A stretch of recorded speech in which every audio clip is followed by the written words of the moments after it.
Let us start today's session in which I am going to consider a new part, and the last part which is remaining, that is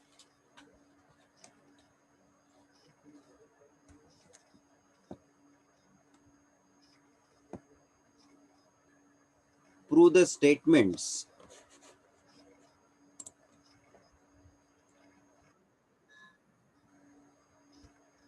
without truth table. So topic जो है हमारा without truth table we have to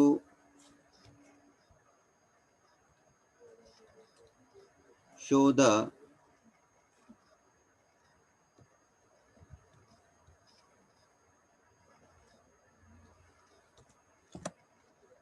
equivalence of the statement.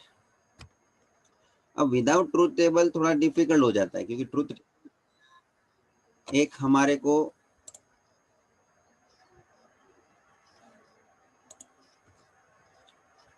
Base है कि जिसके अंदर हम truth values को consider करके एक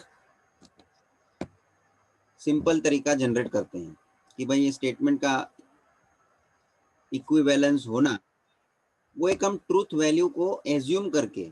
कारण क्या है, ट्रूथ वैल्यूज कॉम्बिनेशन में दो स्टेटमेंट के लिए वो होके कितना होगा. तो क्या हमने देखा था दो स्टेटमेंट पी और क्यू है तो ट्रूथ वैल्यूज उसकी कॉम्बिनेशन में T T T F F T और एफ एफ, ये कॉम्बिनेशन हमने देखा ट्रूथ टेबल के बेसिस पे कि भाई पी और क्यू का T T F F T F likewise, और उसके आधार पे जो भी स्टेटमेंट हमको दिया रहता था वो आगे हम उसके ट्रूथ वैल्यू को शो करते थे. But now without truth table we have to show. तो इसके लिए कुछ standard for this we use some standard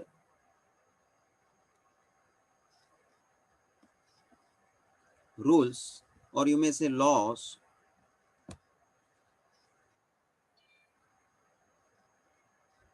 of statement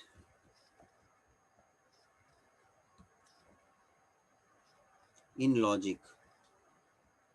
अब ये स्टैंडर्ड्स रूल्स और लॉ जो भी होंगे वो आपको ध्यान में रखने पड़ेंगे. This is one of the difficult part of this particular chapter,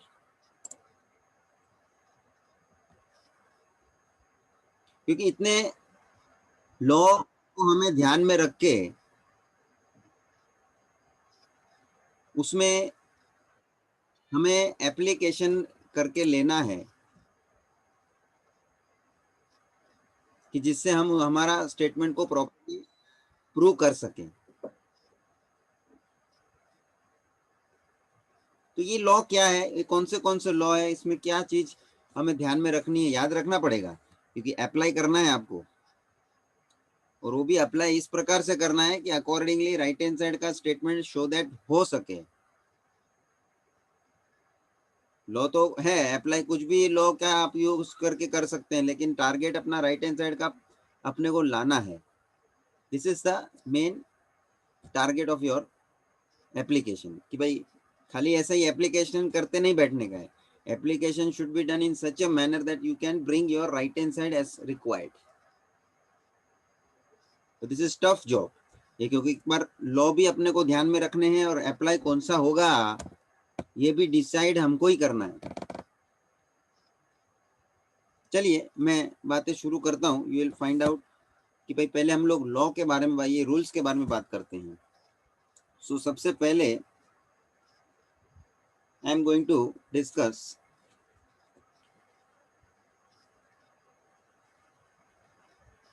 number 1,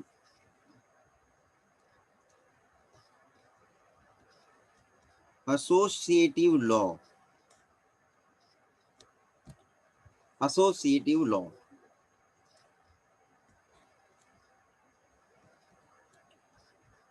देखो ऐसे नहीं एक एक लॉ का एक ही स्टेटमेंट है, एक लॉ में भी 2-3 टाइप के स्टेटमेंट है, कंक्लूजन है, ऐसा भी है। तो जरूरी नहीं एक ही लॉ एक ही टाइप से अपने को यूज करने मिलता है, नहीं।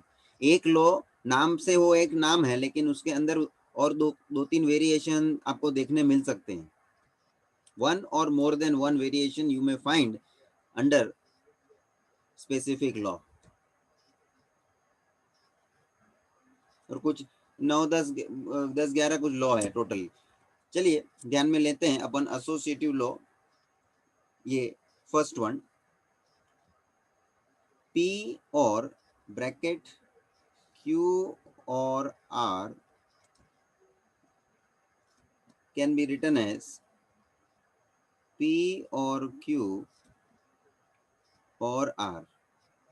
देखो थोड़ा जहाँ समझने मिलता है प्रॉपरली वो समझ के आप अपन आगे बढ़ेंगे, ताकि याद रखने के लिए थोड़ा भी तुमको कहीं ना कहीं इजीनेस लगे कि भाई हाँ ये लॉजिकली हमने याद रखा है, इसलिए हमको कोई ज़्यादा इसमें रट्टा मारने की ज़रूरत नहीं। बट दिस लॉ देख लो किस तरह से लिखा है। तो पी और के साथ ये पूरा ब्रैकेट है क्यू और आर, तो इसको हम मॉडिफाई करके पहला पी और बाद में क्यू उसका सेट बना सकते हैं, उसका ग्रुप बना सकते हो, उसका ब्रैकेट बना दिया देख लो। सो पी और क्यू हो गया और अकेला रह गया आर, अकेला रह गया आर। और साथ साथ और एक इसका तीसरा कंक्लूजन में लिखता हूं, this can also be considered as P or Q or R. So ये तरीके से हम प्रेजेंट कर सकते हैं कोई भी स्टेटमेंट को इस तरह के फॉर्मेट में है तब। So this is under you can do on the basis of associative law. ये स्टेटमेंट का इस प्रकार से लिखना ये एसोसिएटिव लॉ को रिप्रेजेंट करता है। नेक्स्ट इज, यहाँ हमने पहले में और को यूज करके लिया हुआ है, next I am going to use for and, P and Q and R which can be written as earlier we have written, same style में हमको इसको convert करना है। So it is going to be P and Q, उसका हम bracket ले लेंगे, उसको R को अलग रख देंगे और आप सिंपली बोल दो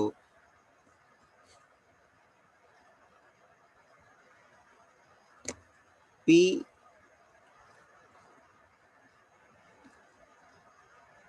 and Q and R. So this is what both these laws which are associative law, one first one for और बेस में और है कनेक्टिव के तौर पे, और सेकंड पूरा हमने सेम टाइप से एंड के लिए इस लॉ को एक्सपांड किया। नाउ ए से अपना एसोसिएटिव लॉ और एक ए से सेकंड लॉ मैं लिखवा रहा हूं जिसका नाम है absorption law.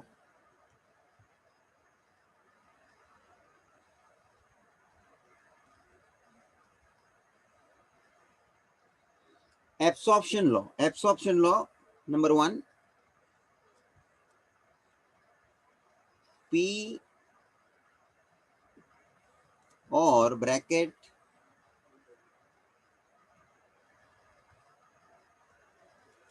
P and Q is equivalent as P, and second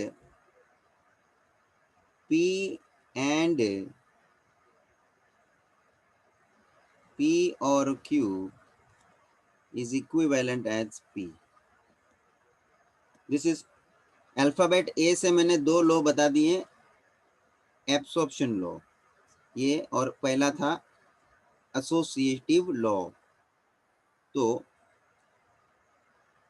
ए पे से दो लॉ हमारे हमने लिखे हैं। मैं अल्फाबेटिकली जा रहा हूँ, इसे थोड़ा तुमको याद रखने की भी आसान पड़े, बाकी कैसे भी याद रख।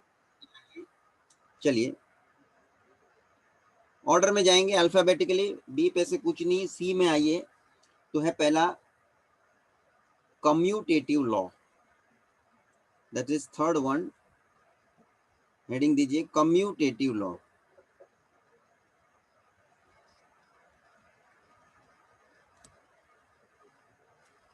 ये सी पे से देख लो। कम्यूटेटिव लॉ नंबर 1,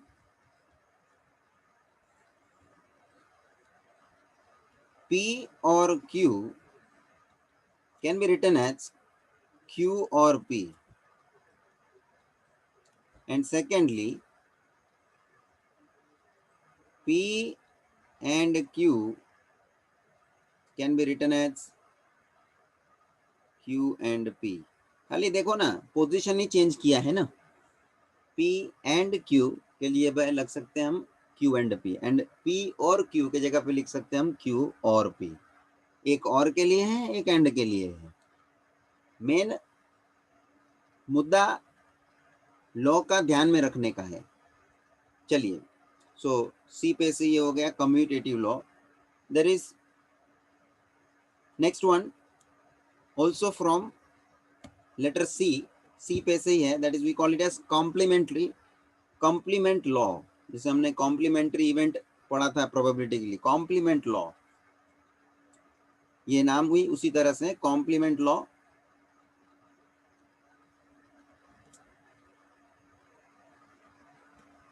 सी पे से है। Number 1, P or negation P is T. Second, P and negation P is C. Third, negation of T is going to be C, and fourth, negation of C is going to be T. सी और T का representation आगे कुछ मैंने आपसे small C small T आगे यहाँ किधर तो यूज हुआ है, कोई बता सकते है किधर यूज हुआ है?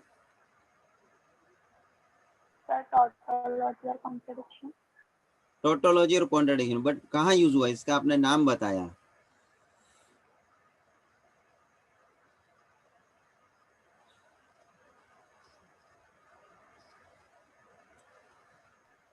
ट्रूथ टेबल के जरा प्रॉपरली बोलो, जरा सुनने में नहीं आ रहा है, रिपीट।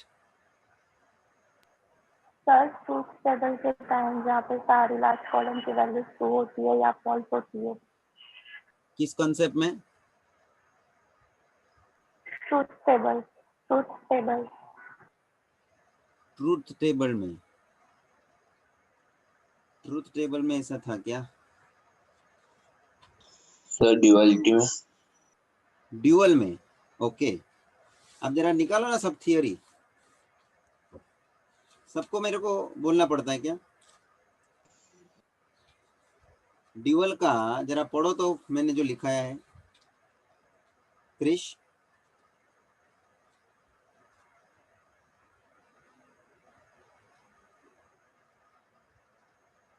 ड्यूअल में ऐसा था क्या?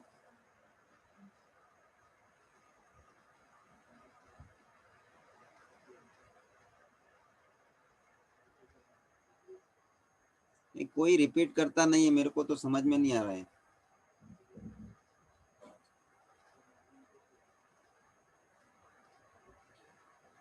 अरे क्रिश पढ़ तो भाई, ड्यूअल का पैराग्राफ पढ़, मैंने जो लिखा है।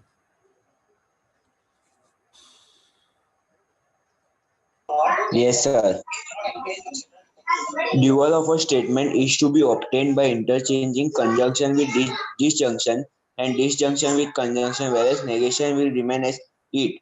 Also, T is replaced by C and C is replaced by T, where T is tautology and C is contradiction. Perfect,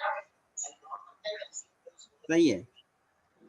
स्तुति ये इसमें है ड्यूअल के लिए हमने लिखाया था ये नोट में कि जब भी कोई टी रहेगा तो सी में उसको कन्वर्ट करना है, सी रहेगा तो टी में, and that C and T represents as C for Contradiction. For total. यहाँ ये दिख रहा है ये सी और टी। तो एक बात ध्यान रखना, negation of truth value t is going to be false, और जब false होता है तो contradiction होता है।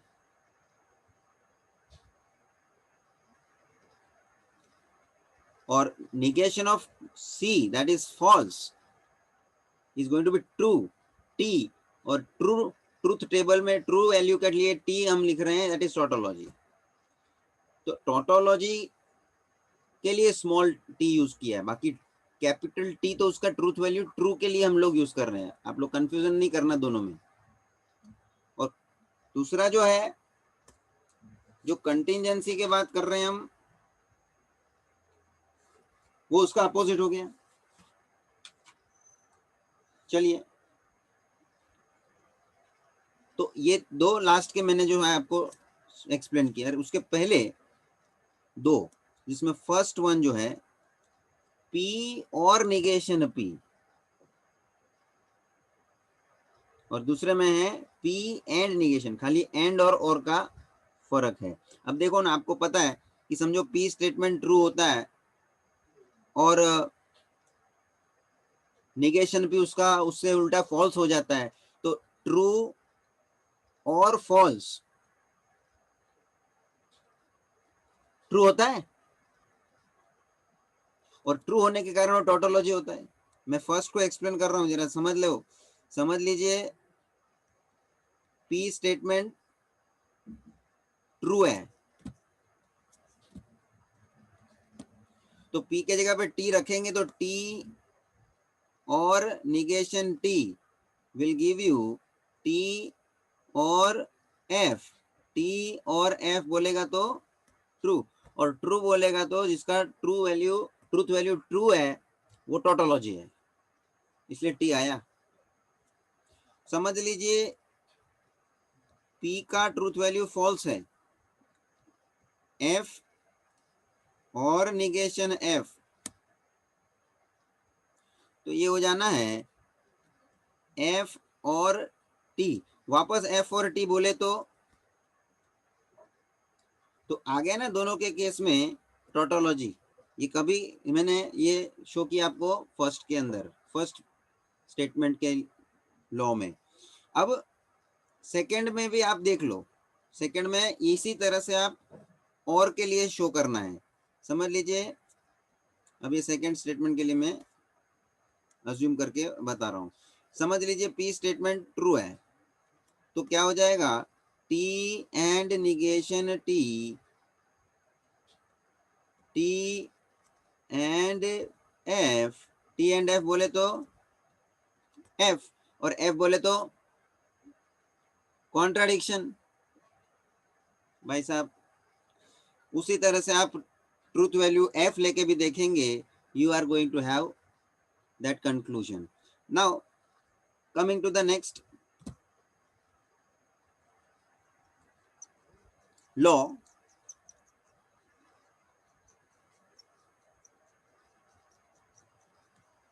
number 5th। so C के ऊपर से मैंने तीसरा लेना है अभी on C, that is next is contrapositive law।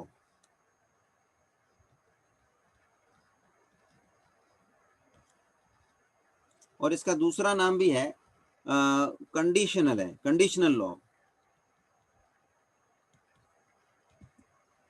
Contrapositive law या conditional law. First, P conditional Q can be converted as negation Q conditional negation P, and that can be also converted in negation P or Q. And second one, ऐसा ये by conditional law है, P by conditional Q,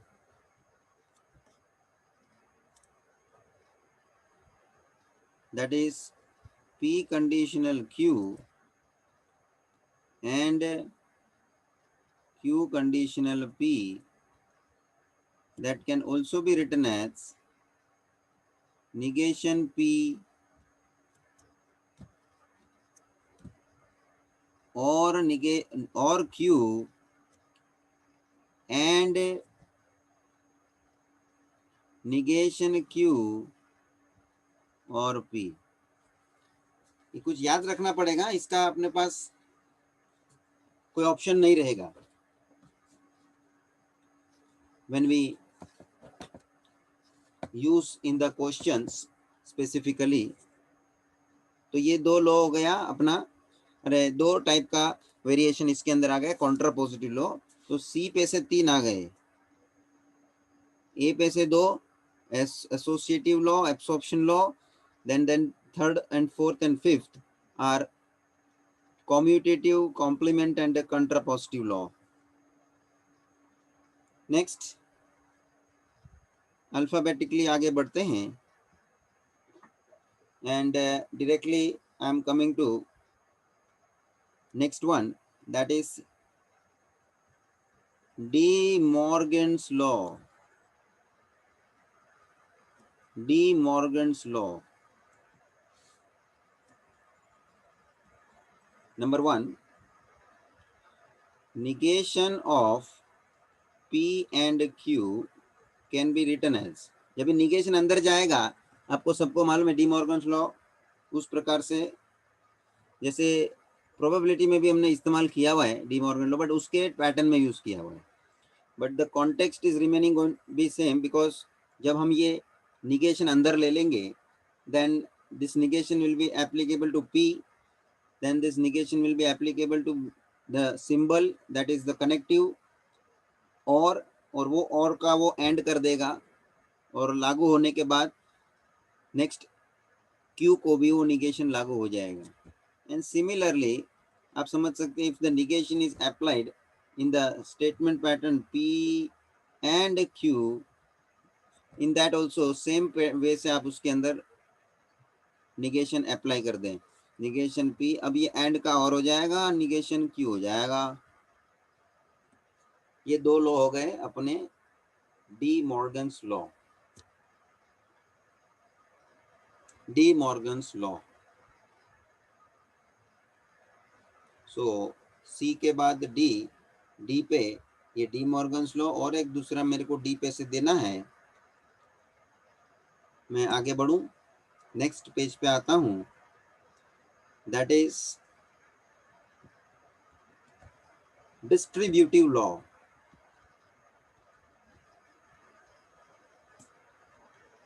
distributive law, first one,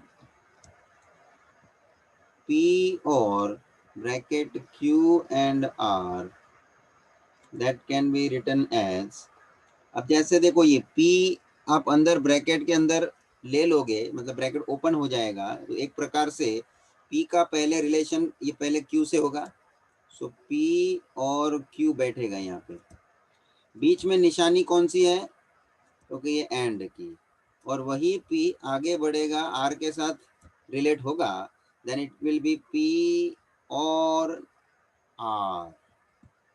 आसानी से इस तरह से समझो तो आपको भी मालूम पड़ेगा कैसे ये कन्वर्ट हुआ। And similarly if you have outside this P और के जगह पे भी एंड रखा है, और अंदर Q एंड R था, तो हम और ले लेते हैं, सब उल्टा कर दिया है ना। तो अब करना तो वही है, करने का मेथड तो वही मैं बताऊंगा। पहले P को अंदर लें, Q से रिलेशन हो जाएगा उसका, तो P एंड Q, और बीच में जो निशानी है कनेक्टिव और है, और वही P को लागू होना है R के साथ, P एंड R। भाई साहब बहुत आसानी से ये बात ध्यान में लेने का किस तरह से कन्वर्ट हुआ है, और कुछ लोगों को याद रखना पड़ेगा। कुछ लॉ इस तरह से लॉजिकली आपको समझ में आ रहा है, लेकिन वो भी ध्यान रखना है कि ये लॉ जो इस तरह से हुआ उसको बोलेंगे क्या, डिस्ट्रीब्यूटिव लॉ। और लास्ट में मैं ऐसा भी आपको बोलूँगा कि समझो उसका भले नाम हमको पता ना चले, लेकिन एप्लीकेशन होने के लिए एटलीस्ट तुमको वो लॉ पता होना चाहिए। समझ लो मैंने लॉ आपको लिख के बता दिया, अब कोई किसको मैं पूछूं कि ये लॉ कौन सा लॉ है, तो शायद बोल नहीं सकता कि भाई ये डिस्ट्रीब्यूटिव लॉ भूल गया, तो भी एटलीस्ट तुमको लॉ तो याद है ना, उसका भले नाम याद नहीं है। हमको भी कभी कभी स्टूडेंट याद रह जाता है, लेकिन भले उसका नाम हम भूल जाते हैं। स्टूडेंट का फेस, स्टूडेंट का हमको पूरा हिसाब मालूम है, वो पूरे हमको याद में रहते हैं, मेमोरी में रहते हैं, लेकिन वो स्टूडेंट का नाम हम भूल चुके रहते, तो क्या होता है हमको उससे फिर फर्क नहीं पड़ता है, हमको पता है वो स्टूडेंट के बारे में। तो उसी तरह से आपको मालूम है वो लॉ के बारे में, भले उसका नाम आप नहीं बता सकते हो, लेकिन ट्राई टू कीप ऐसा आपको रेफरेंस रखना है, जितना बन सकता है अपने को अपने हिसाब से ध्यान में लेने का ये सब। चलिए, तो डी में मैंने 3 लॉ बता दिए, ठीक है, D Morgan's law, distributive law and दो हमारे हो गए, डी मॉर्गन्स लॉ और ये डिस्ट्रीब्यूटिव लॉ। तो डी से 2 आ गए, सी से 3 थे, ए से भी 2 थे, ठीक है ना। चलिए, तो ए से 2, सी से 3 लॉ है और डी से 2 लॉ है। कितने हो गए अभी तक? 7। चलिए आगे बढ़ते हैं हम, नेक्स्ट वन 8th। अब डायरेक्टली हमको आना है आई लेटर पे, I, and that first one is identity law.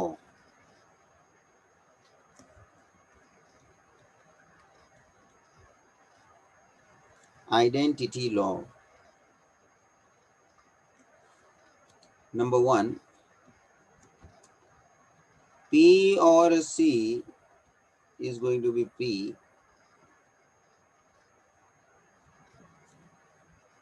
Second, P and C is going to be C. अभी दोनों का जरा मुद्दा समझ लेते हैं। जैसे कि C तो आपको सबको मालूम है, कॉन्ट्रडिक्शन के कारण वो फॉल्स है, तो फॉल्स है। अब समझ लो P का स्टेटमेंट का ट्रूथ वैल्यू अज्यूम कर लो, कोई भी, या तो ट्रू होना या तो फॉल्स होना। समझ लो ट्रू, तो T or F is going to be true. तो ट्रू मतलब स्टेटमेंट P खुद आ जाएगा, क्योंकि P स्टेटमेंट था वो ट्रू। और फॉल्स होता समझ लो P, तो फॉल्स और फॉल्स अगेन फॉल्स, तो ओरिजिनली फॉल्स स्टेटमेंट P जो था वही आ गया।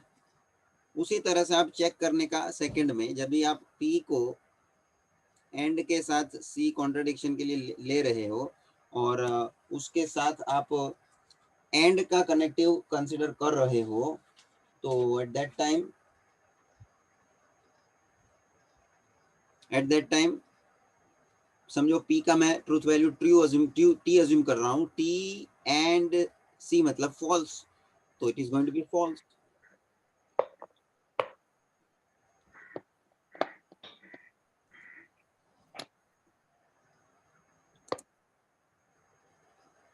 Third one, suppose if I take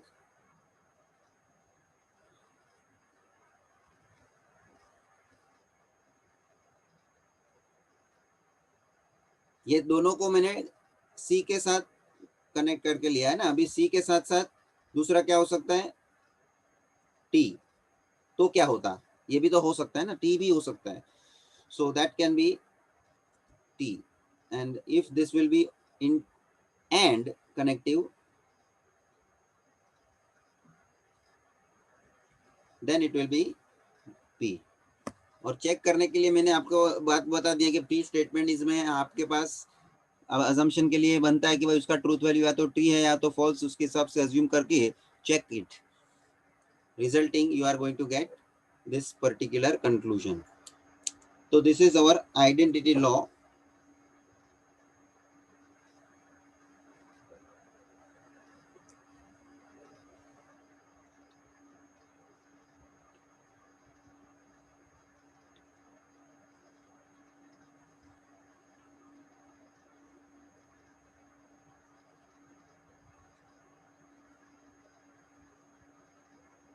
Next one,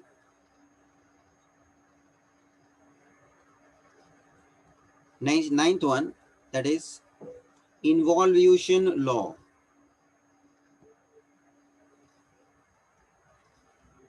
Involution law is simple, एक ही प्रकार से इसमें हम लोगों को गाड़ी बढ़ानी है, जैसे कि negation of negation P is going to be P, that's it. और one more, that is idempotent law. Idempotent law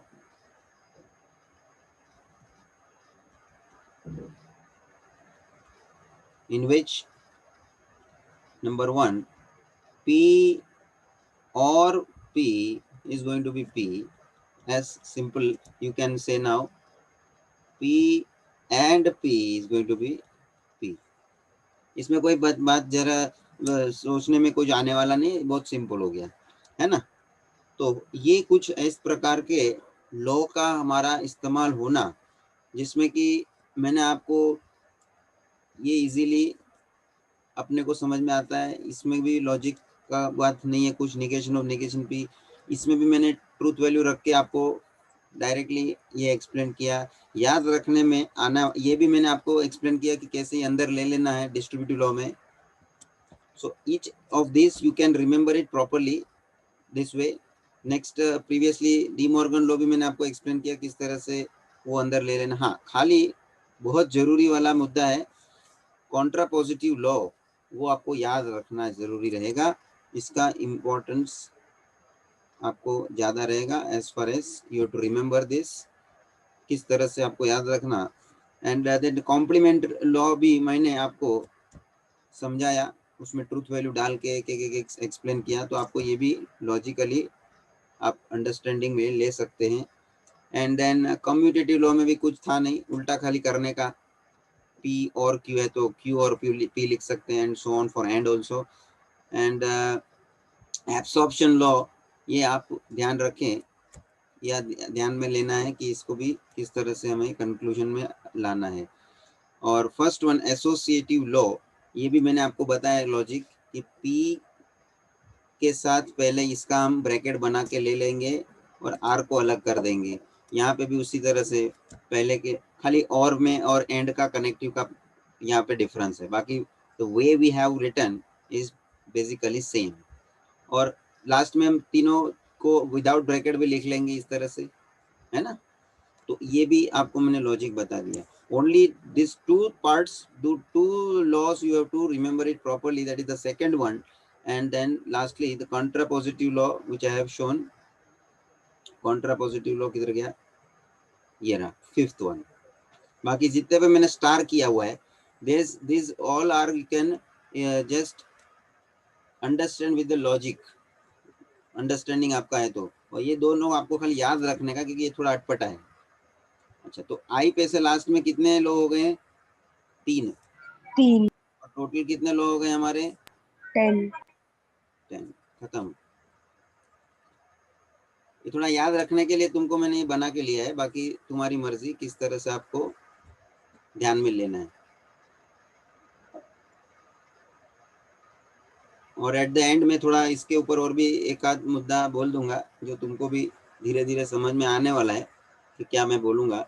अभी मेरे को अनाउंस नहीं करना है इस कंसेप्ट को, इस कंसेप्ट के ऊपर एक इम्पोर्टेंट कमेंट। तो भी इसके एग्जाम्पल किस तरह के रहेंगे, किस नेचर के रहेंगे, बहुत सारे ऐसे एग्जाम्पल तो देखने मिलेंगे जो विदाउट ट्रूथ टेबल को, मतलब ट्रूथ टेबल के बिना आपको प्रूव करके बताना है।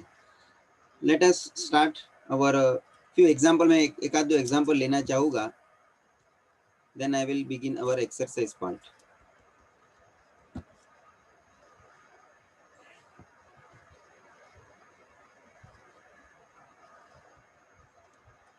रैंडमली मैं एक आध दो एग्जाम्पल देता हूँ।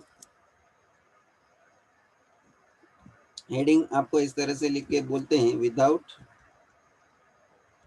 Using truth table show that, जिसमें कि नंबर 1 मैं इस तरह से ले रहा हूँ, P or bracket Q and negation Q is equivalent P show करने का है, तो RHS शो करने का है कि P आना चाहिए। लेफ्ट हैंड साइड को हम लेते हुए आगे बढ़ेंगे। Left hand side, left hand side क्या दिया है उसको हम कंसीडर करेंगे, P or bracket Q and negation Q। चलिए अब शांति से लॉ को सामने रख के बात करो मुझे कि कौन से लॉ का इस्तेमाल होना लगता है आपको। देखो ये ऐसा कोई फॉर्मूला नहीं है कि एक ही चीज आपको मालूम पड़ गई कि बस आगे बढ़ जाओ। This is uncertain part. जैसे अपन ने मैट्रिसेस में वो रो ट्रांसफॉर्मेशन, कॉलम ट्रांसफॉर्मेशन, ये सब सोचना पड़ता था ना, तो सोचना पड़ता है कि कौन सा मैं ट्रांसफॉर्मेशन इस्तेमाल करूं। Similarly, here also you have to think that which law I should use, and accordingly you have to bring right hand side. ऐसा भी नहीं कोई लॉ यूज करने के बाद आप प्रॉपर कंक्लूजन पे नहीं पहुंचोगे तो वो भी बात बनेगी नहीं आपकी। You have to keep two things in mind, that first appropriately law use होना चाहिए and you have to execute it in proper way so as to get required right hand side। ये दोनों चीज को अपने को ध्यान में लेके आगे बढ़ना है। ये मैंने छोटा एग्जांपल लिया हुआ है ताकि तुम थोड़ा इसको यूज टू हो जाओ, थोड़ा थोड़ा उसके अंदाज में आ जाओ। तो सबसे पहले तो यहाँ जो मैंने LHS कंसिडर किया उसमें आप देख लो कौन सा लॉ यूज होने के लिए पॉसिबल बनता है। तो क्या इतने सारे लॉ है, आप जरा उस पर गौर करिए। सर शायद distributive complement law. One at a time. कौन पहला एक बोलो। सर शायद distributive law. Distributive law, okay. Distributive law में क्या है देखो कि इसमें यूज हो पाएगा। Sir P or bracket Q and R, ठीक है, तो वो वाला। दोनों का ब्रैकेट बनाऊं। Is it properly written? Sir ऐसे नहीं है वो। डिस्ट्रीब्यूटिव लॉ बोल रहे हैं ना, तो अच्छा डिस्ट्रीब्यूटिव लॉ बोला ना। हाँ सर। ओके, हाँ डिस्ट्रीब्यूटिव लॉ अप्लाई करेंगे तो बोलो क्या बनेगा। ये अंदर ही ले लेने का है ना डिस्ट्रीब्यूटिव लॉ में। तो सर उसका राइट हैंड साइड वाला बोलूँ ना, मतलब आगे का, तो वो bracket P and Q bracket close and P और R ब्रैकेट, P और R। इधर आर है क्या? नहीं सर, सर पर मेरे को नहीं, इधर जो है उसके कॉन्टेक्स्ट में बोलो। रूल अपने जगह पे है, सुनिए। हाँ हाँ सर, तो नेगेशन हाँ, Q। यहाँ जो आना चाहिए वो आना है, उसके हिसाब से बोलो। एंड या और सर और है क्या बना? ये एक कौन से लॉ से बना? डिस्ट्रीब्यूटिव। अच्छा, अभी है तुमने ये लॉ लागू तो कर लिया, अभी आगे क्या? यही मेन मुद्दा है कि लॉ तो लागू कर लेंगे मगर आगे चल के हमको लास्ट में कंक्लूजन आना चाहिए जो राइट हैंड साइड हम लोग एक्सपेक्ट कर रहे हैं। करेक्ट सर कॉम्प्लीमेंट लॉ से आता है। हाँ। नयन रुको, मैं एक एक, मैंने 2-3 जन का सुना था, ये मैंने बोला 1 by 1 मैं एक एक को कंसिडर करूं। तो आगे क्या अभी वो सोचना जरूरी भी रहेगा ना हेत। हाँ सर। ओके, अब सोच लीजिए दूसरे कोई, मैं स्टूडेंट का भी ले लेता हूं क्योंकि आगे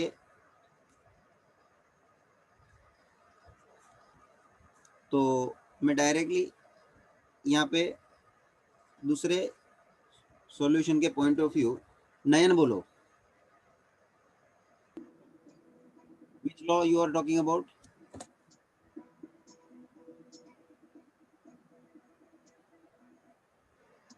नयन P as it is, सिर्फ वो ब्रैकेट के लिए कॉम्प्लीमेंट लॉ लगेगा। हाँ, और ओके, कॉम्प्लीमेंट लो। सब लोग देखो, हाँ देखो, सबका मैं चेक इसलिए कर रहा हूँ ताकि तुम्हारा थोड़ा इन्वॉल्वमेंट बढ़े, खास कर तुम भी सोचने के लिए कौन सा लॉ आपको यूज करना है आप भी आइडेंटिफाई कर सको। इसलिए मैं जिन लोग को बोलने का इच्छा मैं उसको कंसिडर कर रहा हूँ। You are talking about complement law, right? Yes complement law के हिसाब से देखो सभी लोग, ये क्यू एंड निगेशन क्यू है, तो कॉम्प्लीमेंट लॉ में उसी तरह से P एंड निगेशन P लिखा है ना मैंने सब, हाँ तो उसका मीनिंग है C। उसी तरह से यहाँ पे भी इसका मीनिंग बनेगा C, P हो या Q हो, है ना? P और Q तो एक तरह से स्टेटमेंट को अज्यूम करने के लिए लिखा है। मैंने आपको लॉ में P का इस्तेमाल कराया है, तो उसी तरह से आप Q का भी इस्तेमाल करके लॉ बना सकते कि नहीं? हाँ हाँ, सब लोग समझना, वहां पे ऐसा लॉ में मैंने P लिखा है इसके लिए ऐसा मत समझना कि सर यहाँ तो Q है, उसमें कैसे लॉ यूज हो सकता है। अरे भाई, P के हिसाब से मैंने लॉ लिखा है तो Q के हिसाब से भी वो लॉ तो बनेगा कि नहीं? चलिए, तो ये मैं अंडरलाइन कर रहा हूँ, मैंने कहाँ पे इसको इस्तेमाल किया, तो कि ये Q एंड निगेशन Q में मैंने ये इस्तेमाल करके ये C लाया। मैं अंडरलाइन इसलिए कर रहा हूँ आपको पता चले कि क्या चेंज हुआ है और कौन सा लॉ यूज हुआ है, मैं यहाँ ब्रैकेट में लिखूंगा। ठीक है, चलो इतना कर लिया। अभी क्या? Identity law. हाँ, सब लोग देखो जरा, आइडेंटिटी लॉ जिसके अंदर P or C is going to be P आ गया।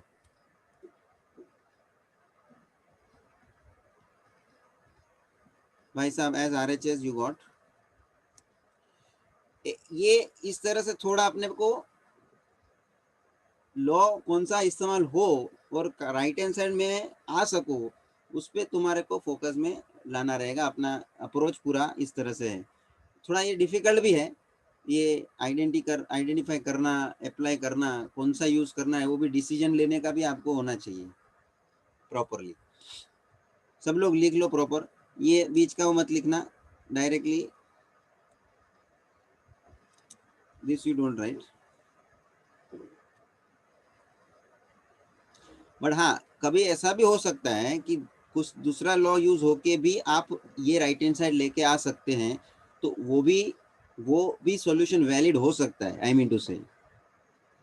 बट वो ट्राई करने वाले के हिसाब से है कि जैसा मैंने बोला ना, वो ट्रांसफॉर्मेशन, जिसका रो ट्रांसफॉर्मेशन अलग अलग होने के बाद भी उन लोगों का आंसर सही आ रहा है, तो ऐसा हो सकता है रो ट्रांसफॉर्मेशन अलग दिखे लेकिन अल्टीमेटली दोनों का फाइनल आंसर दोनों सेम पहुंचे हैं, तो दोनों का सॉल्यूशन वैलिड माना जाता है।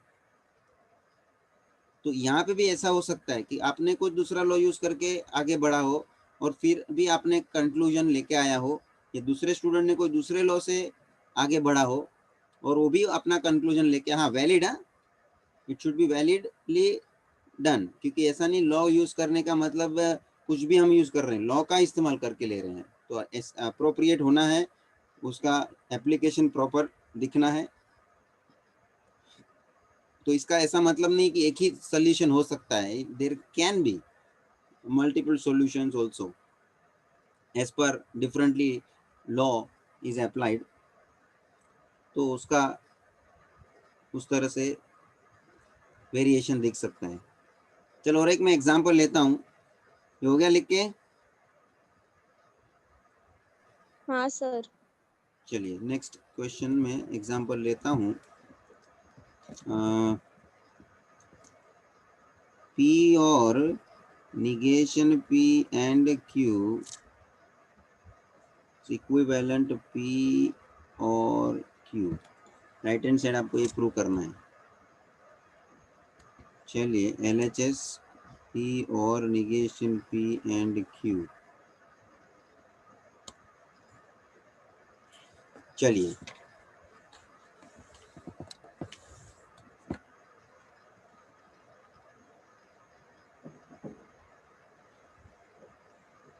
क्या ये P को अंदर ले चलें ब्रैकेट में, तो कौन सा लॉ हो जाएगा?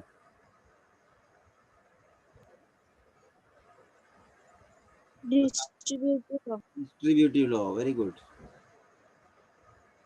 तो क्या हो सकता है डिस्ट्रीब्यूटिव लॉ के according? P or negation P, इसका एक ब्रैकेट बनेगा और बीच में कनेक्टिव कौन सा है? एंड। दूसरा ब्रैकेट उसके साथ P के Q, that is going to be P or Q। ये बराबर लिखा क्या मैंने अकॉर्डिंगली डिस्ट्रीब्यूटिव लॉ के? हाँ सर। डिस्ट्रीब्यूटिव लॉ, रीजन ले लो डिस्ट्रीब्यूटिव लॉ के हिसाब से। अब आगे क्या, तो कि ये भी P और निगेशन P के फॉर्मेट में आ गया है। देखो तो P और निगेशन P क्या है? टी कौन से लॉ के हिसाब से? Complement law. Complement law. सभी लोग देखो कॉम्प्लीमेंट लॉ में P or negation P is nothing but T। आगे का P or Q as it is छोड़ा है अभी, उसमें सोचिए क्या हो सकता है।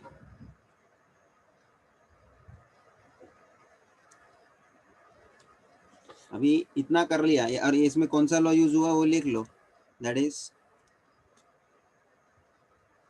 Complement law.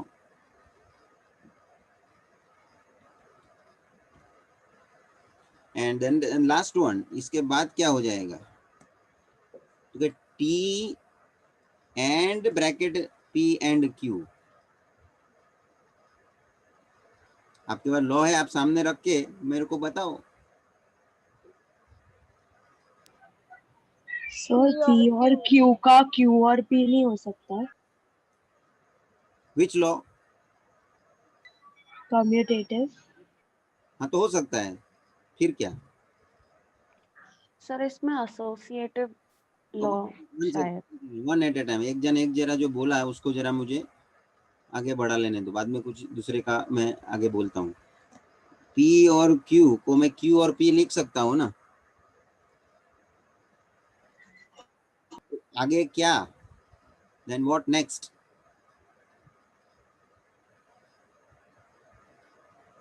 Identity law.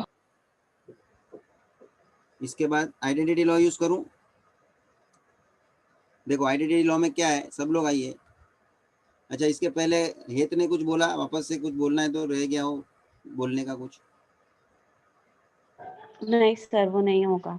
कोई बात, ये तो देखो ये ऐसा है, अभी लॉ का कार्यक्रम इस तरह ही चलने वाला है, क्योंकि it is our prediction as well as हमारा भी इसमें ट्रायल एरर जिसको बोलते हैं ना, करके देखना पड़ता है विच विल बी अप्रोप्रिएट। तो ये कौन सा बात किया रिया ने? Identity. Identity law. Identity law में क्या है, तो के आइडेंटिटी लॉ में यहाँ लिखता हूँ P and T is equal to P। Always मैंने P पहले लिखा है ना, तो ऐसे तो बोला जाए तो हम इसको उल्टा भी लिख सकते हैं कि नहीं? जैसे P एंड Q, ये एक पूरी एंटिटी पकड़ो, ये पूरा एक स्टेटमेंट पकड़ो, तो वो पहले लिखता हूँ एंड T बाद में लिख सकता हूँ। ये कौन से लॉ के हिसाब से आगे पीछे कर दिया मैंने?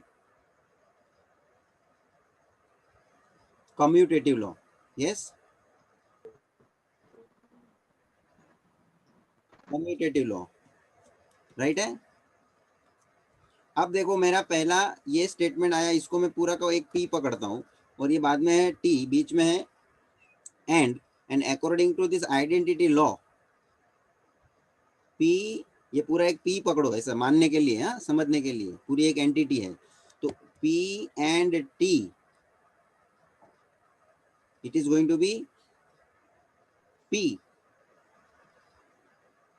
तो P क्या है मेरा? P or Q. समझ में आया कि नहीं?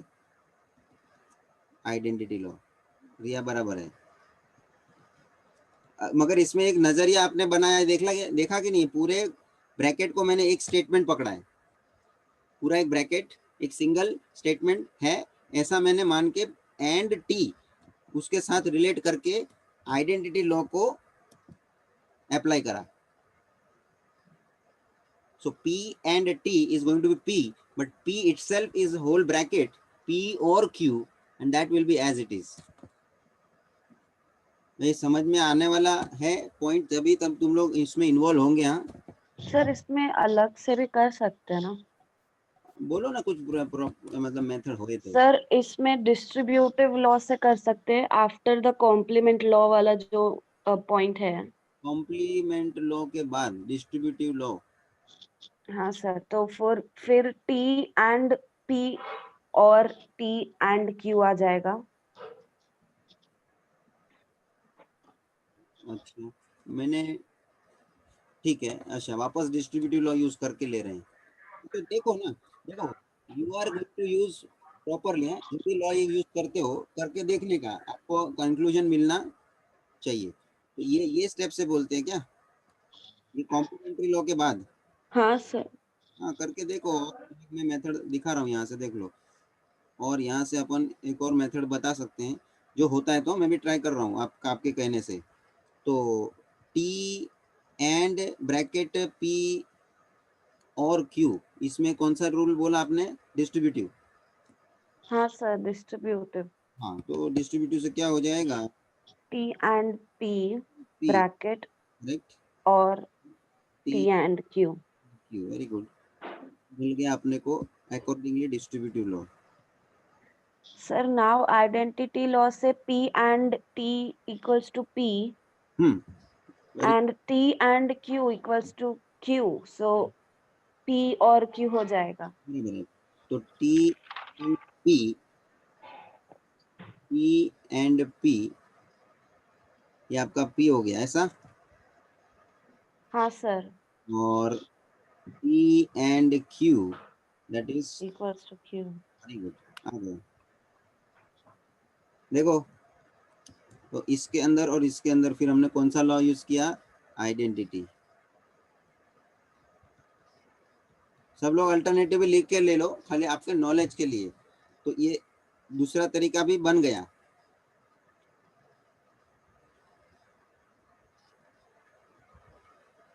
ये सब क्वेश्चन इन्वॉल्व होना पड़ेगा भाई, बाकी के लोग भी. विधि, दिया, हर्षाली, दर्शन, सौरभ, हाँ सर. तीर्थ. हाँ इसमें हाँ सर. दिमाग लगना पड़ेगा अपना, वो लॉ के लिए माथापच्ची जैसा है. लेकिन प्रैक्टिस लेंगे तो होता है, ऐसा नहीं इजीली भी कर पाएंगे, बट इट टेक्स टाइम.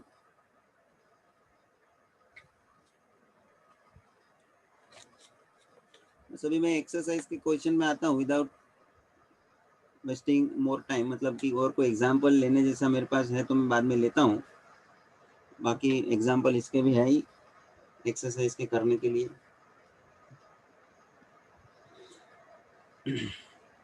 ये थोड़ा छोटा था इसलिए थोड़ा तुमको क्या आइडिया लगाने में आसानी भी हो, इसलिए मैंने एग्जांपल इस तरह से थोड़ा छोटे लेवल पे लिया. Now exercise 1.9.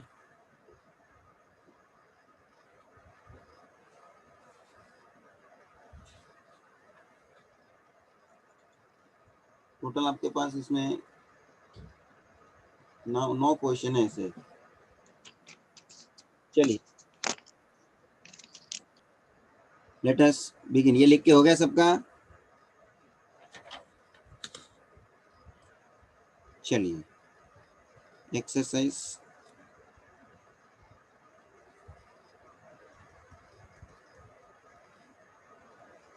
1.9.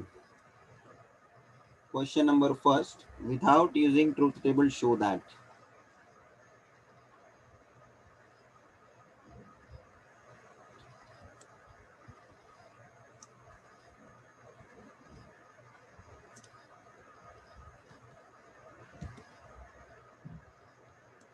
First,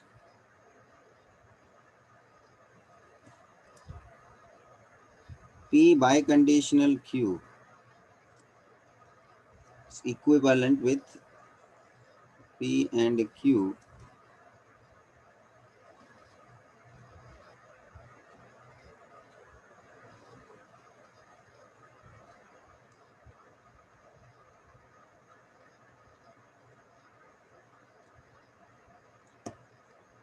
or negation P and negation Q, correct?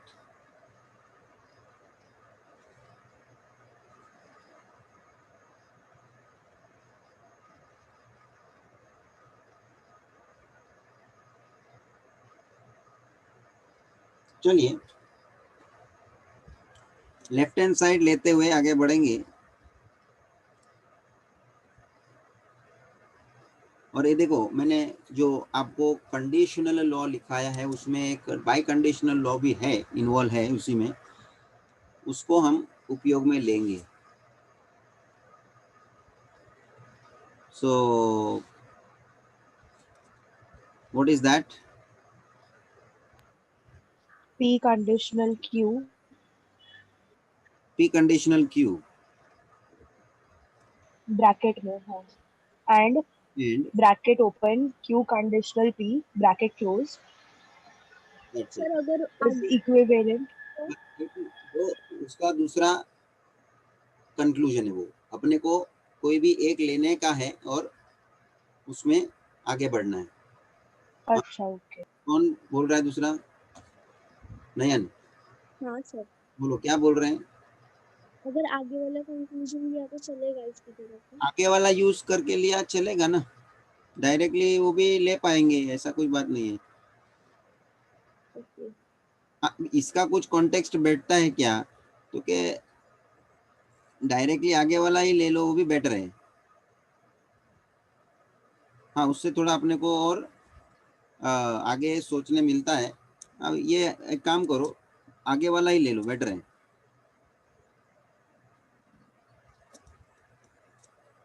Second conclusion जो लिखा हुआ है उसको ही हम ले लेते हैं. So it is going to be negation P or Q and negation Q or P. अभी ऐसा है ना, P कंडीशनल Q ऊपर हमने लिखा है, देखो उसके जगह पे सब्स्टिट्यूट करेंगे भी ना, आप लॉ में देखो. हाँ, लॉ में मैंने जो लिखवाया है उसके हिसाब से, मतलब कि जो कंडीशनल लॉ में P कंडीशनल Q का ऊपर लॉ लिखा है ना, उसमें लास्ट क्या लिखा है? Negation P or Q. तो वो negation P or Q P conditional Q के जगह पे आप सब्स्टिट्यूट करेंगे. देखो मैं लेके आता हूँ डिस्प्ले पे, आपको भी समझेगा.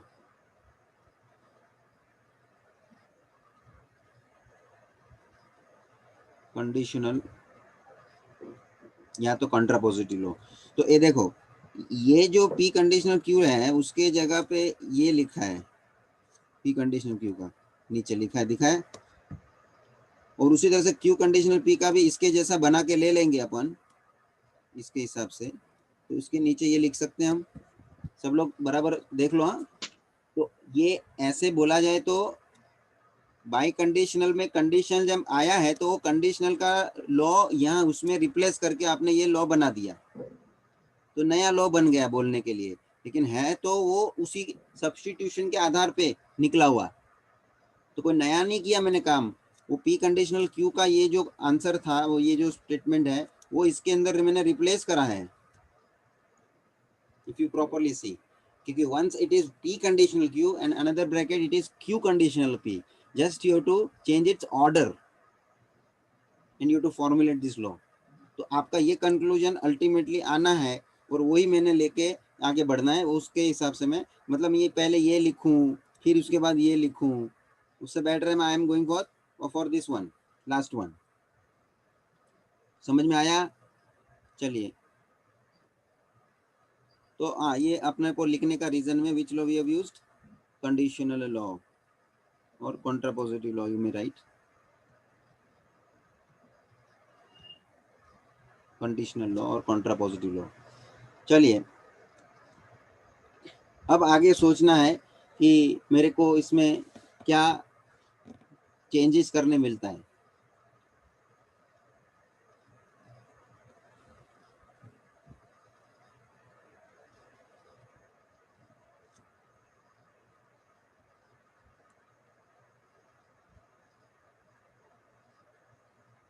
Can you observe distributive law? The right hand side part. अभी देखो हाँ, राइट हैंड साइड में मैं आपको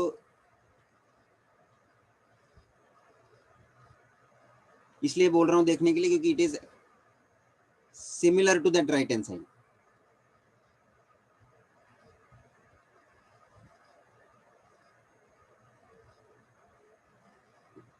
तो अभी उसका उल्टा कैसे लिखेंगे? जैसे ये कंडीशनल, ये डिस्ट्रीब्यूटिव लॉ के हिसाब से आप एक्सपांड करते तो ये आपको मिलता है. उसी तरह से डिस्ट्रीब्यूटिव लॉ का आप उल्टा देखो. उल्टा देखो मतलब you are always looking left hand side to right as in the right hand side form. Now right hand side ये है समझ लो, तो उसका लेफ्ट हैंड साइड कैसे मिल पाएगा? I am expecting that way. तो इसको आपको छुट्टा इस तरह से करने के लिए अलग उल्टा देखना पड़ेगा ना डिस्ट्रीब्यूटिव लॉ. तो क्या हो जाएगा, कोई बता सकता है?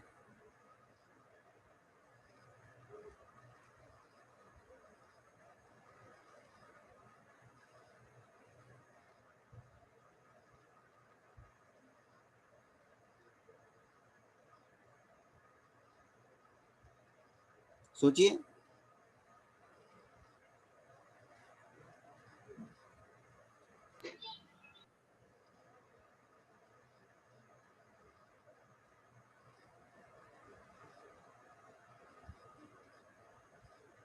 देखो negation P and negation Q or P, बीच में क्या है? और. एंड अच्छा Q के साथ भी. and अब ये जब मैं लिखूंगा तो मैं यहाँ ब्रैकेट कर दूंगा हाँ ताकि ये भी ब्रैकेट लगना चाहिए, ताकि ये बीच का कनेक्टिव अपना सेपरेट दिखना जरूरी है. सो इसके साथ जाएगा निगेशन Q और P. आया कि नहीं? That is distributive law. That is distributive law. Sir नहीं समझा ये अरे ब्रैकेट अपन ओपन करते हैं कि नहीं? अब सुनिए, मेरा डिस्ट्रीब्यूटिव लॉ इधर देखो, मैं क्या लिखा था. अपन लॉ में क्या लिखा डिस्ट्रीब्यूटिव लॉ? एक ही मैं लेता हूँ कोई भी. P or Q and R. और Q एंड R. अब इसको मैंने कैसे आपको समझाया था? तो P अंदर जाएगा, P अंदर जाएगा तो P और Q, ठीक है, और बीच में क्या अपने को? And. हाँ, तो ये एक ब्रैकेट बन गया और बीच में हाँ. एंड. आप देख लो, और ये P और R बना कि नहीं ऐसा? ये तो सबको समझा ना? तभी भी मैंने ऐसे एक्सप्लेन किया था. हाँ अब सोच लो, ये P के जगह पे भी ब्रैकेट है अपने पास. पहला P स्टेटमेंट जो है ना, उसके जगह पे भी क्या है? ब्रैकेट है. वही देख लो, वही सिचुएशन यहाँ एग्जिस्ट हो रही है. ये समझ लियो मेरा P है पूरा, और उसके साथ ये है ब्रैकेट. तो जैसे खाली ये P था तो P अंदर गया ना, तो ऐसे ये पूरा ब्रैकेट है तो पूरा ब्रैकेट भी अंदर जाएगा. हाँ. कनेक्शन इस तरह से हम लॉ का ले रहे हैं, लेकिन हमारे कॉन्टेक्स्ट में हमारे पास जो है उसको ध्यान में लेके हमारे को ध्यान ये एक्सपांड करना है. इसलिए है तो ये पैटर्न डिस्ट्रीब्यूटिव लॉ का.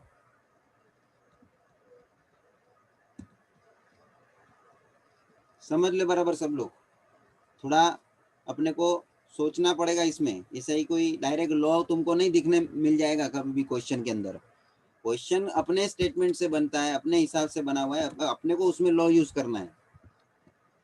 लॉ का पैटर्न अपने जगह पे है, वो एक ही जैसा दिखता रहेगा. लॉ तो लॉ रहता है, हमको हमारे हिसाब से उसको लागू करने का है, वो नजरिया तुमको लाना जरूरी रहेगा. So this is done this step सभी को समझा ये कि स्टेप आ गया अपना किस तरह से डिस्ट्रीब्यूटिव लॉ के पॉइंट ऑफ व्यू। अब मेरे मेन अंदर का जो बड़ा ब्रैकेट आया है उसके अंदर भी ये जो निगेशन पी है वो अपन अंदर लागू करेंगे। तो वापस मैं कौन सा लॉ का बात करना चाहता हूँ? Distributive law. हाँ, again I am going to say कि भाई I am using distributive law.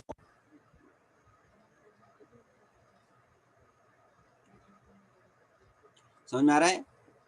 तो again we will apply and in the same fashion in the second main bracket this Q will also enter in that way in the bracket के अंदर जाएगा। तो उसके बाद में और भी नया अपने को स्टेटमेंट बनेगा इन डिस्ट्रीब्यूटिव लॉ के कॉन्टेक्स्ट में। जरा ये मैं मिटा देता हूँ, मैंने जो डिस्ट्रीब्यूटिव लॉ एक्सप्लेन किया आपको, मेरे पास जगह मेरे को रहे बराबर से। So again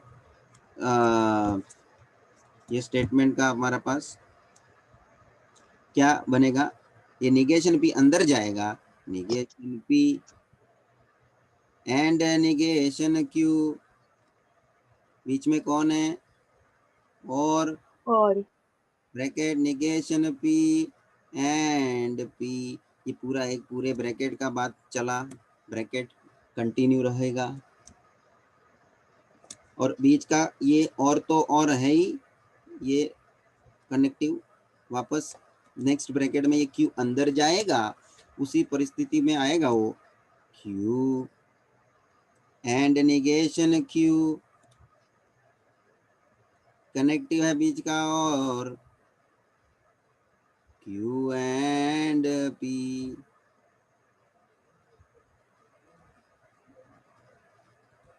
distributive law again, ठीक है। अब आइए पहले ब्रैकेट के अंदर का पहला ब्रैकेट जो है उसके साथ और में ये जो दूसरा ब्रैकेट है वो क्या दिखता है, negation P and P, negation P and P.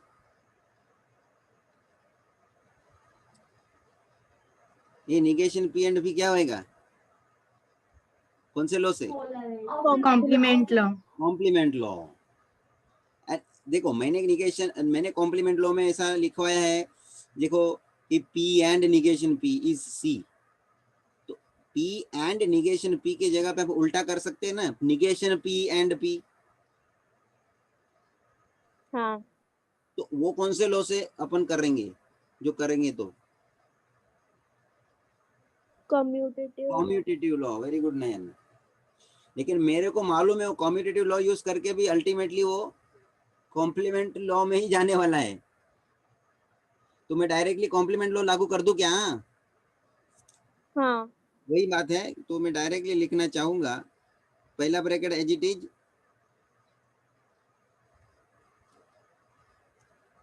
इसके जगह पे C,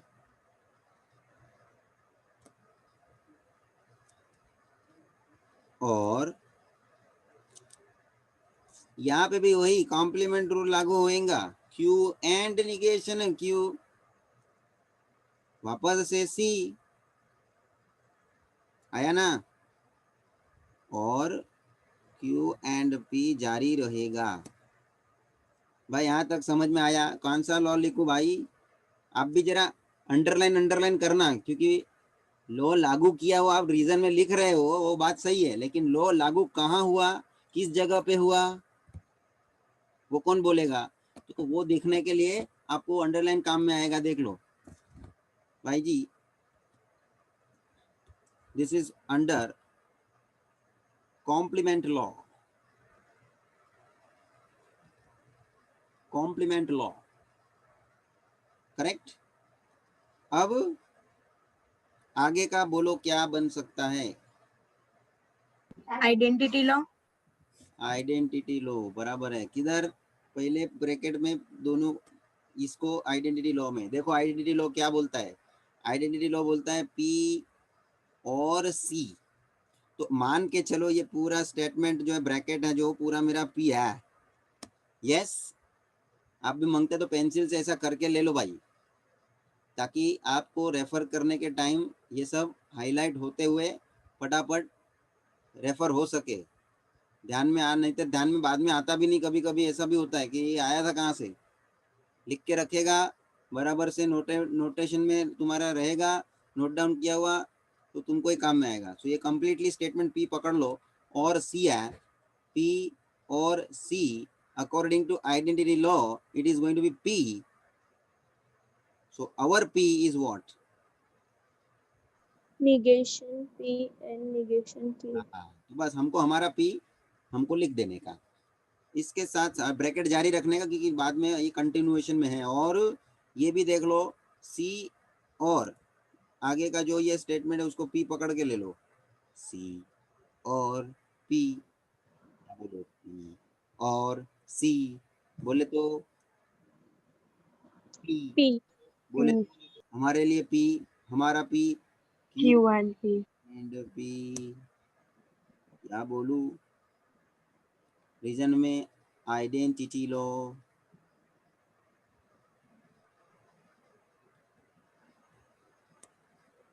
आइडेंटिटी लो। और भाई जी के बाद देख लो हमारा हिसाब राइट हैंड साइड में ये आया है क्या, देख लो। खाली ब्रैकेट क्या होगा है, आगे पीछे हुआ है क्या, ये देख मेरे राइट हैंड साइड में पी और क्यू वाला सॉरी पी एंड क्यू वाला ब्रैकेट है कि नहीं, तो वो ब्रैकेट मेरे पास भी है कि नहीं, क्यू और क्यू एंड पी बोलो या पी एंड क्यू बोलो एक ही होता है कि नहीं? हाँ. All of you please answer if you have understood. समझ में आ रहा है? पी हाँ सर। हमारे राइट हैंड साइड में रिक्वायर्ड स्टेटमेंट के अंदर हमको पी पहला ब्रैकेट पी एंड क्यू चाहिए, so that the same thing we can say q and p, but if you want you can change and write, so q and p change it as p and q, and even that you represent it in first bracket, उसको आपका bracket का position भी बदल लो, so q and p I am going to say p and q and that too I am writing first, correct. ये मैं दिखा रहा हूँ, लोग आइडेंटिफाई होने के लिए दिखा रहा हूँ एरो बीच में और है। और देख सेकंड ब्रैकेट अपना negation P and negation Q, negation P and negation Q वो तो एज इट इज है, ले ले भाई, negation P and negation Q खत्म हो गया एज पर। अच्छा इसमें कम्यूटेटिव लॉ। इसमें मैं बोलना चाहूँ तो कम्यूटेटिव लॉ बोलूंगा, ये मैं पूछना था, commutative law.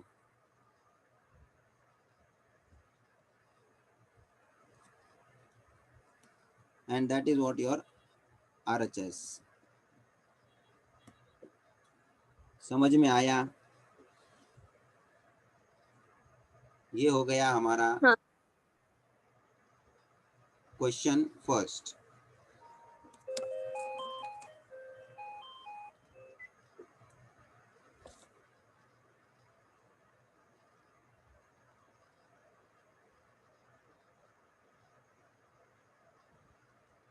Are getting all of you? एक क्वेश्चन और ले लेंगे, सेकंड वाला ले लेंगे, एक लास्ट वन आज के लेक्चर में। ये सब ने बराबर लिखा ना, पर परफेक्टली हाईलाइट करना सब लोग, जिधर भी मतलब रीजन के साथ साथ ये सब हाईलाइट भी करना, खाली रीजन इनफ नहीं रहेगा तुमको ध्यान में लेने के लिए, वो भले है वो तो जरूरी है, साथ में ये निशानी करने का, अंडरलाइन करने का, क्योंकि हमारे हिसाब से हमने लॉ को लागू किया है, हमारे स्टेटमेंट के हिसाब से लॉ तो जो था वो तो है ही। चलिए क्वेश्चन नंबर सेकंड पे मैं आता हूं। सेकंड क्वेश्चन क्या है जी?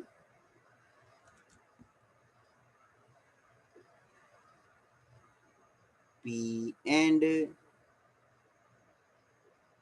ब्रैकेट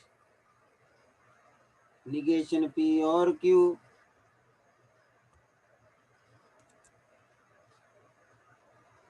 और निगेशन क्यू ब्रैकेट,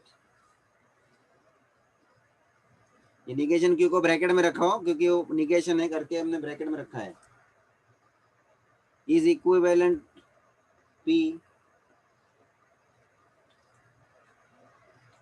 बाकी इसका ब्रैकेट नहीं भी रहता तो ठीक है बात, लेकिन ये क्या होता है ब्रैकेट निगेशन है इसलिए हम लोगों को करने को जरूरी भी है एक हिसाब से। चलो खाली P statement right hand side का प्रूव होना है। लेट मी ले से लेफ्ट हैंड साइड लेके आगे बढ़ते हैं।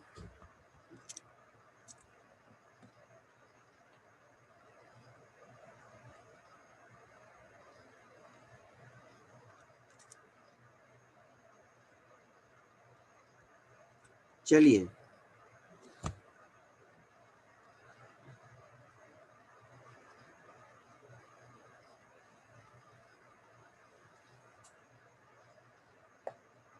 बोलो क्या लागू करेंगे? कॉम्प्लीमेंट लॉ से निगेशन क्यू को सी कर सकते हैं। कॉम्प्लीमेंट लॉ से निगेशन क्यू को क्या कर सकते हैं? सी। निगेशन क्यू को सी कर सकते हैं कॉम्प्लीमेंट लॉ से। ओके, निगेशन क्यू किधर है लेकिन उसमें? निगेशन पी है ना।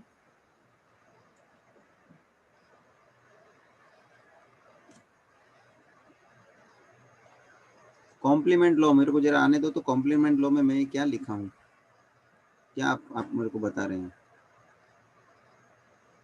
कॉम्प्लीमेंट लॉ, हाँ कौन सा वाला? First second third fourth?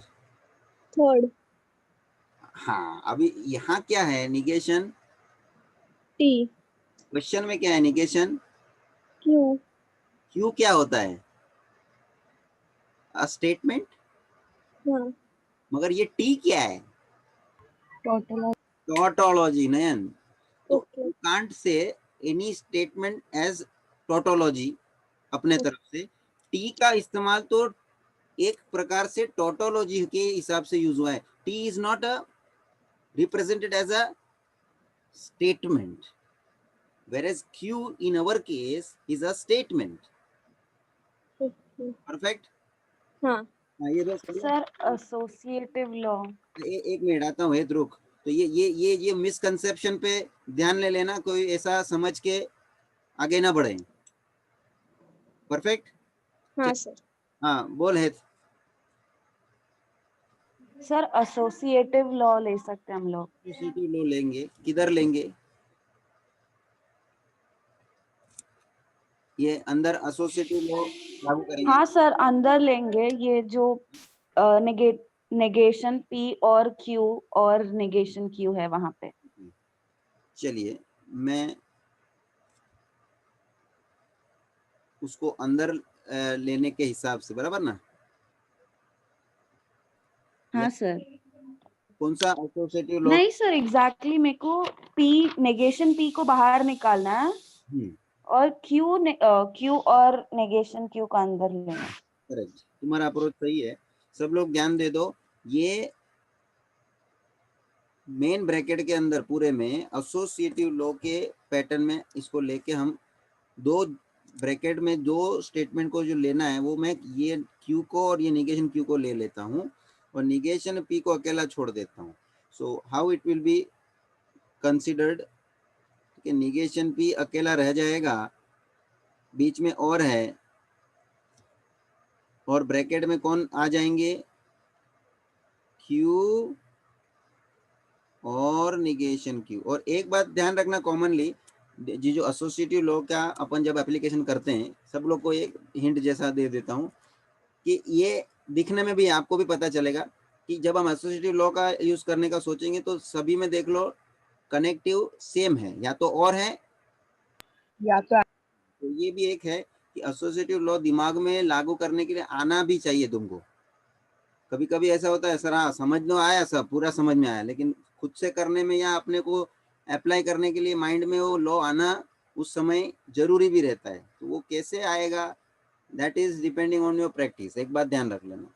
तो ये जरूरी था कि ये मैंने दोनों जगह ये किसको दोनों को अंदर ले लिया ब्रैकेट में एक साथ, क्यू और निगेशन क्यू, जिसका सेम स्टेटमेंट है, इसलिए हमने क्यू को, अब इसके अंदर अच्छा ये रीजन में लिख लो, here we have used associative law.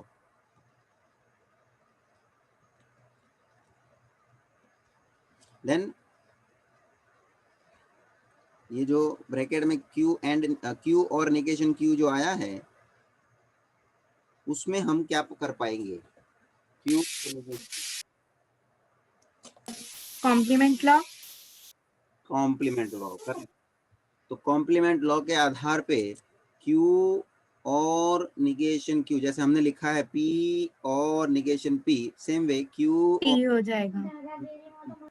तो अभी मेरे को ब्रैकेट की आवश्यकता नहीं है, मैं डायरेक्टली टी लिखता हूँ, इसके जगह पे टी आ गया, and that is due to our complement law.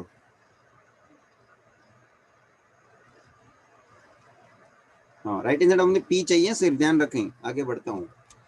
अब निगेशन पी और टी, निगेशन पी और टी, तो ये मेरे को लगता है आइडेंटिटी लॉ में आपको दिखेगा कि एक टोटोलॉजी है और एक स्टेटमेंट है। तो जैसे पी और टी टी था, वैसे निगेशन पी और टी भी क्या हो जाएगा, T T T, and ultimately last में again same law, identity law के बदौलत P. This is going to be P.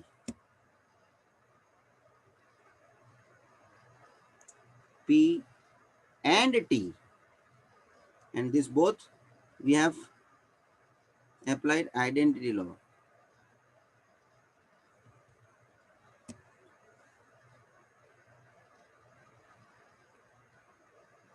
भाई साहब समझ में आ रहा है? ये थोड़ा टफ टास्क है लेकिन टाइम कंज्यूमिंग भी है, और लास्ट में मैंने बोला था मैं एक बात आपको बता दूंगा, ये टाइप के क्वेश्चन को हमें आप समझ जाएंगे क्या मैं बोलने वाला हूँ।